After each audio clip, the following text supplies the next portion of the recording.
YS Jaganmohan Reddy 2024 ఎలక్షన్‌లో ఓడిపోవడానికి main కారణం ఈ ఫోటో. ఈ పాస్‌బుక్‌ని చూసినవా? ఏదైతే పొలం పాస్‌బుక్‌లుంటాయి గదా!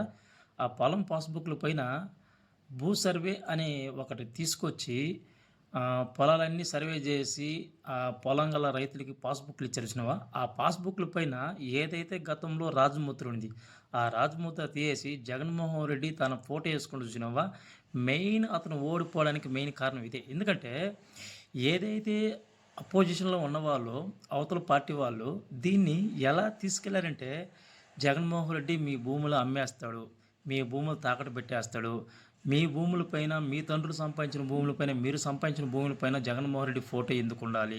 అని చెప్పని పదే పదే వాళ్ళకి అనుకూలంగా ఉన్న మీడియా ఛానల్‌లు, పేపర్‌లో గాని, టీవీ ఛానల్‌లో గాని అన్నిట్లో పదే ఎయడం వల్ల ఇది జనాల్లో ఎంత దూరం తీసుకెళ్ళిందంటే, నిజమే కదా! లేకపోతే ఎందుకు అతను ఫోటోలేసుకుంటాడు అని చెప్పని చాలా నెగెటివ్‌గెళ్ళింది.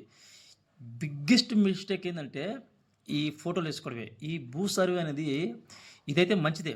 కానీ, ఎందుకు మంచిదని చెప్తానంటే, చాలా భూములు కొన్ని అటు ఇటు కాకుండా పెండింగ్‌లో ఉండి చుక్కల భూములు, నానా రకాలుగా అసల సర్వే నంబర్‌లో గాని గందరగోళం ఉన్నాయి. ఇట్లాంటియన్నీ డ్రోన్ కెమెరాలు తీసుకొచ్చి సర్వే జేసి, రాళ్ళేయడం గాని అన్నీ కరెక్ట్‌గానే జేశారు.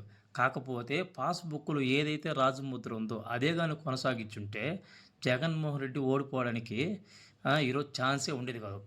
ఏదైతే ఈ పొలం పాస్‌బుక్‌ల పైన, అలాగే ఆ సర్వే రాళ్ళ పైన జగన్ ఫోటోలేసుకోవడం వల్ల ఇది మెయిన్ మిస్టేక్ అయింది. సర్వే రాళ్ళ పైన గూడా జగన్ ఫోటోలు ఏసుకున్నారు. ఆ!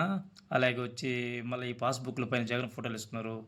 ఇది కరెక్ట్ కాదు. ఎందుకంటే ఇది ఎవడైనా తప్పు చేస్తే నేను తప్పు చేశానని జెప్తా. అది ఏ పార్టీ అయినా గానీ, ఈ విషయంలో మాత్రం జగన్‌మోహన్ రెడ్డి తప్పు చేశాడు. ఇది ఎవరు ఒప్పుకున్నా, ఒప్పుకోకపోయినా వాస్తవం.